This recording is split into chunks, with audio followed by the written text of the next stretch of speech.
मेरे प्यारे पन्नू को यह पूरा शक नहीं, पूरा यकीन है कि भारत सरकार ने उसकी हत्या करने की कोशिश करी है, जिसमें शामिल हैं एनएसए अजीत डोभाल साहब। मोदी जी की एक यूएस की जो ट्रिप है, it was to expose Biden's deep state.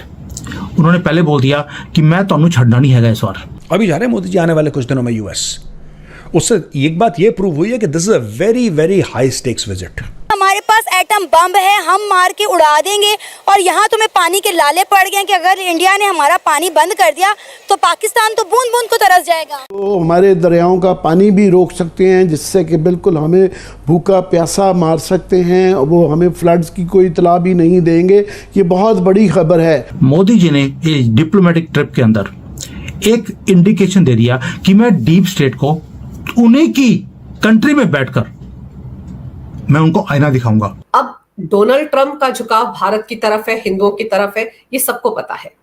और इसी को लेकर डीप स्टेट को यह खतरा लग रहा है कि अगर डोनाल्ड ट्रंप सत्ता में आ गए फिर तो भारत और अमेरिका के रिश्ते और ज्यादा अच्छे हो जाएंगे। गेम तब शुरू होगा 21, 22, 23 सितंबर को, जब मोदी जी पहुंचेंगे डोभाल साहब के साथ और जयशंकर साहब के साथ। वो पहुंचेंगे America. Then the game will start. NSA Ajit Doval ने दो टूक जवाब दिया था कि भारत ने अभी तक गुरुपतवंत सिंह पन्नू को कायदे से हाथ लगाया ही नहीं है, और हाथ इसलिए नहीं लगाया है क्योंकि वो CIA का एजेंट है। अब हमें अमल करने की जरूरत है। हमें एक आधा चला देना चाहिए, जिसकी वजह से वो मतलब कि उन्हें पता लगे कि नहीं, हम किसी चीज के सहारे बैठे हुए हैं तो हमारे पास वो एटमी ताकत है। ये ऐसे कुत्ते छोड़े जाते हैं कि तू ना कोने से भौंक देना, जरा तू थोड़े से दांत दिखा देना यहां से, तो ये लोग प्रेशर में आ जाएंगे, फिर हमारी बात मान लेंगे, क्योंकि हमारे देश में आ रहे हैं, हमारे मुल्क में आ रहे हैं। और इससे बेटर स्टेज मोदी जी के लिए हो नहीं सकती देन यूएस की सॉइल पे बैठकर मोदी जी ये ललकार दें। नमस्कार दोस्तों, चैनल पर आपका हार्दिक अभिनंदन है। दोस्तों, अमेरिका ने एक समन इशू किया अजीत डोभाल के लिए, जो भारत के एनएसए हैं, नेशनल सिक्योरिटी एडवाइजर हैं। वो क्यों किया दोस्तों? क्योंकि अमेरिका में एक आतंकी रहता है जिसका नाम है पन्नू। तो दोस्तों उसको डर लगता रहता है कि इंडिया कभी भी उसको मार सकता है। तो और उसको ये भी डर लगता है कि उसको लग रहा है कि मतलब इंडिया उसको मारने की जो प्लानिंग चल रही है, उसके मेन आर्किटेक्ट जो हैं भारत के एनएसए अजीत डोभाल जी हैं। तो दोस्तों जब ये समन इशू हुआ तो इंडिया के फॉरेन सेक्रेटरी जो हैं वो सामने आए और उन्होंने यूएस को सीधा बोला कि ये अनवारंटेड था ये, और अनवांटेड है ये। आप जो है बहुत हुआ अब तक जो समन जारी करते रहते हो आप, और ये नहीं चलेगा अब इंडिया के साथ में। तो दोस्तों अब जो आतंकी है उसको पहले इंडिया के हवाले करो, फिर बात करेंगे इसके बारे में। तो उसी की भाषा में इंडिया ने उसको जवाब दे दिया। तो दोस्तों पाकिस्तानी मीडिया इस पर रिएक्ट करा, ये देखते हैं पाकिस्तानी मीडिया क्या कहना है। मैं पन्नू से ये पूछना चाहता हूँ, पन्नू बेबी, तुम इतना गुस्सा क्यों रहते हो? एक बात बताओ यार, तुम कभी प्रधानमंत्री मोदी जी से, कभी डोभाल साहब से, तुम सबसे लड़ाई करते रहते हो, सबको धमकियां देते रहते हो। कभी तुम कहते हो कि एयर इंडिया का जहाज़ गिरा दोगे, कभी तुम कहते हो पार्लियामेंट में हमला कर दोगे। पन्नू देखो, तुम्हें तुम इतना प्यार करते हैं, तुम्हारा यहाँ पे हमने गुड्डा बना के रखा। देखो यहाँ पे बैठ जाओ बेटा आराम से। हाँ, वेरी गुड। अब देखो ये हो क्यों रहा है दोस्तों, मैं आपको बताता हूँ हो क्यों रहा है। पन्नू को इतना सीरियसली लेने की जरूरत नहीं है, क्योंकि इसमें डोभाल साहब का नाम है, क्योंकि प्रधानमंत्री अब पन्नू कोई नॉर्मल बात नहीं करता। पन्नू की एक आदत है, पन्नू ने आज तक एक सुई उठा के यहां से यहां नहीं रखी। Pannu is a complete failure in life. Pannu has achieved nothing, zero. Pannu का सिर्फ एक क्लेम टू फेम ये है कि वो मोदी जी को लेके, भारत को लेके कुछ कुछ बोल देता है, भारत का मीडिया इसको उछाल देता है। Pannun gets his 15 seconds of fame, then Pannun is fine. अब देखना, पन्नू ने ये इल्जाम लगाया है, ये केस फाइल कराए, केस फाइल कर दिया उसने, दे दिया $1000, केस फाइल हो गया। अब पन्नू क्या करेगा? 3 महीने के लिए चुप हो जाएगा, फिर 3 महीने के बाद ये जागेगा नींद से, फिर कुछ बकवास करेगा, फिर सुर्खियों में आएगा, फिर सो जाएगा। अब दोस्तों मैं आपको ये बात बताता हूं कि ये काम हुआ क्यों है और पन्नू ने ये काम क्यों कराया है, किसने पन्नू से करवाया है। पन्नू क्या कह रहा है कि 2023 में उसके ऊपर असैसिनेशन अटेम्प्ट हुआ। यही बोल रहा है पन्नू कि 2023 में मुझे मारने की कोशिश करी, लेकिन वो विफल हो गई। वो जो प्लानिंग थी वो विफल हो गई, फेल हो गई। फिर पन्नू कह रहा है कि यार निज्जर को 2023 में मारा था। अब मैं एक बात पूछना चाहता हूं, ये 2023 के बाद पन्नू 1 साल के बाद क्यों जागा है? अचानक पन्नू की नींद खुली और पन्नू बोला मैं डोभाल साहब के ऊपर केस करूंगा। कारण क्या है भाई? केस तुम 1 साल पहले करते, जब तुम हल्ला कर रहे थे पूरे कि मैं ये कर दूंगा, वो कर दूंगा, मुझे मारने की कोशिश है। यार मैं एक बात बताऊं, ये सब झूठी बातें हैं। पन्नू को मारना कोई मुश्किल है यार? पन्नू को मारना होता बहुत पहले निपटा देते। पन्नू को मारना कोई मुश्किल है? ये सब क्या होता है ना कि ये सब प्लानिंग होती है। मैं आपको समझाता हूं। मोदी जी जा रहे हैं 3 दिन के लिए यूएस। मोदी सरकार के ऊपर केस कर दिया आपने डोवाल साहब। अब जब भी मोदी जी जाते हैं उनके साथ डॉक्टर जयशंकर और डोवाल साहब भी जाते हैं, और यूएस का दौरा बड़ा इंपॉर्टेंट है, जाहिर सी बात है डोवाल साहब भी होंगे, ऐसा मेरा मानना है। तो आप पहले इनके ऊपर केस कर दो। इनको ऐसा लगता है कि इनके ऊपर केस करेंगे यूएस कोर्ट। अब पन्नू क्या बोल रहा है ये देखिए। पन्नू क्या बोल रहा है? पन्नू बोल रहा है कि to hold the Modi government accountable in front of a US court. Wordings देखिए, मोदी गवर्नमेंट को ये अकाउंटेबल करेंगे यूएस कोर्ट के सामने, जैसे यूएस कोई खुदा है। ये खालिस्तानियों को तो लगता है ना कि गोरी चमड़ी वाला मिल गया भगवान है तो उसके पैर वैर पकड़ लेते हैं, राइट? ये सारे खालिस्तानियों के साथ ही मेंटल प्रॉब्लम है। कनाडा पहुंच गए, कनाडा यूके पहुंच गए, इन्होंने जहां गोरा देखा उन्होंने उसको भगवान करार दे दिया कि यही भगवान है, यही खुदा है। ये खालिस्तानियों के साथ एक प्रॉब्लम है बड़ी। तो ये कह रहे हैं कि holding Modi government accountable in front of a US court. ये करवाया किसने? दोस्तों ये अमेरिकन डीप स्टेट ने करवाया है, सीआईए ने करवाया है। ये सीआईए ने क्यों करवाया है?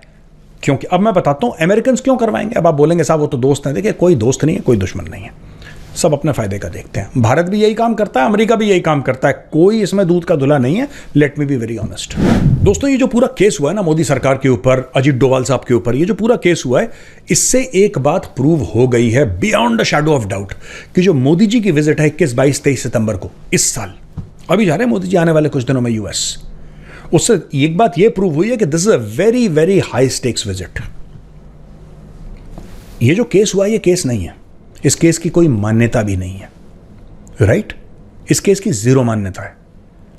लेकिन आपको एक बात पता होनी चाहिए, और आपको दोस्तों बात यह पता होनी चाहिए कि यूएस तगड़ी तरीके से नेगोशिएट करेगा। ये तरीके होते हैं नेगोशिएट करने के कि आप पहले दूसरे बंदे को जिससे आप नेगोशिएट कर रहे हो डील के लिए ना, वो चाहे आपका दोस्त हो चाहे आपके बड़े फ्रेंडली रिलेशंस हो, आप कुछ ऐसा करो कि वो बंदा बैकफुट पे चला जाए, वो बैकफुट पे चला जाए बिल्कुल।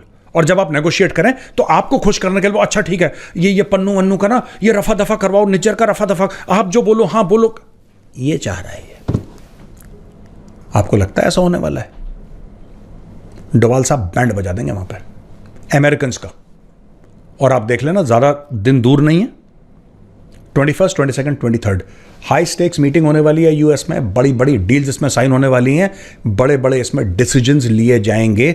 और उन्हीं डिसीजंस को, क्योंकि अमेरिका नेगोशिएट कर रहा है भारत से, लेन देन जब होता है ना कि नहीं मैं तो इतना नहीं दूंगा, इतना दूंगा, नहीं तुम्हें ज्यादा देना पड़ेगा, हम तुम्हें इतने पैसे दे रहे हैं, ये सब बातें होती हैं जब अरबों डॉलर की, तब दोस्तों ऐसी चीज, ये ऐसे कुत्ते छोड़े जाते हैं कि तू ना कोने से भौंक देना, जरा तू थोड़े से दांत दिखा देना यहां से, तो ये लोग प्रेशर में आ जाएंगे, फिर हमारी बात मान लेंगे क्योंकि हमारे देश में आ रहे हैं, हमारे मुल्क में आ रहे हैं, हमारे तो वैसे ही वहां पे सेटिंग है, पूरा इंफ्रास्ट्रक्चर हमारा है, तो पहले तो एक बात है हमारे पास आएंगे, ये हमारा अपर हैंड है। दूसरी चीज, इनके ऊपर case file, negative publicity, hashtag, media coverage, social media पे ये सब पूरा प्रेशर डालेंगे कि जब हम इनको बोलें कि ये चीज हमसे खरीदो, फ्रांस से मत खरीदो, रशिया से मत खरीदो, यूरोपियन कंट्रीज से, बाकी कंट्रीज से मत खरीदो, किसी से मत खरीदो, अमेरिका से खरीदो, ये प्रेशर के मारे, हाँ चलो सब ठीक है, कोई बात नहीं, कोई बात नहीं, ये गेम चल रहा है, आप देख लेना। अगर आपको लग रहा है मैं गलत बोल रहा हूं, just wait for a few days, 21, 22, 23 सितंबर को क्या होने वाला है देख लेना, तब आपको ये प्रूव हो जाएगा कि सारा का सारा गेम जो है, ये जो है ना पन्नू, ये जो मेरी डार्लिंग पन्नू है, ये पन्नू माउथ पीस है। ये पन्नू कुछ नहीं बोल रहा, क्योंकि पन्नू का ये सर है ना, पन्नू का ये पन्नू का सर खाली है, इसके अंदर गोबर भरा हुआ है। चक्कर क्या है मोदी जी का? मोदी जी ने इस डिप्लोमेटिक ट्रिप के अंदर एक इंडिकेशन दे दिया कि मैं डीप स्टेट को उन्हीं की कंट्री में बैठकर मैं उनको आईना दिखाऊंगा, और वहीं पर डोनाल्ड ट्रंप को वो सपोर्ट भी करेंगे। बाइडेन के लिए इससे बड़ी खबर हो नहीं सकती कि मेरे मुंह पर मोदी आकर तमाचा मारे, वो भी इलेक्शन से थोड़ा सा पहले, और वहां पर जाकर डीप स्टेट को एक्सपोज करें मेरी ही कंट्री में, मेरे ही मीडिया के सामने। और मोदी जी बोलने वाले थे वहां पर कि भाई मुझे मालूम है कि तुम मेरी गवर्नमेंट को वैसे ही गिराना चाहते हो जैसे शेख हसीना, मैं मानूंगा नहीं, ना मैं एक्सेप्ट करूंगा। और इससे बेटर स्टेज मोदी जी के लिए हो नहीं सकती देन यूएस की सॉइल पे बैठकर मोदी जी ये ललकार दें। और इंडियन मोदी ये prime minister, he was prepared to highlight Biden administration's role in each and everything। जैसे कि हमारे किसान आंदोलन है, यहाँ पर बच्चों को भड़काया गया, इन सब चीजों में, जैसे बांग्लादेश की गवर्नमेंट को घेरा गया, मोदी जी एक एक चीज को एक्सपोज करने वाले थे वहां जाकर कि आप इंटरनेशनल कॉन्स्पिरेसी मेरे कंट्री के खिलाफ जैसे करते जा रहे हो, मैं एक्सेप्ट नहीं करूंगा। इसलिए आप मेरी कंट्री को डिस्टेबलाइज करने की कोशिश कर रहे हो, मैं आप ही की कंट्री को डिस्टेबलाइज कर दूंगा ट्रंप को सपोर्ट कर कर। यानी कि मोदी जी का मैसेज क्लियर था कि मैं आपको छोड़ने वाला नहीं हूं। अब डीप स्टेट ने भी एक क्लियर मैसेज दे दिया मोदी को, हम भी आपको छोड़ने वाले नहीं हैं। और मोदी जी का राइट हैंड है अजीत डोभाल, उसे डाउन करने की कोशिश की जा रही है। ये एक बोल्ड स्टैंड है, आप कह सकते हैं। दोस्तों, पाकिस्तानियों को सुनकर हंसी आती है। कहाँ से आते हैं ऐसे लोग? ऐसा लगता है ये लोग हमारे गोले के नहीं हैं, किसी और गोले से आए हैं। कितने तेजस्वी हैं ये लोग। आप सभी हंसते रहिए और पाकिस्तानी कॉमेडी का मजा लेते रहिए, और चैनल को सब्सक्राइब करना और शेयर करना ना भूलें। धन्यवाद।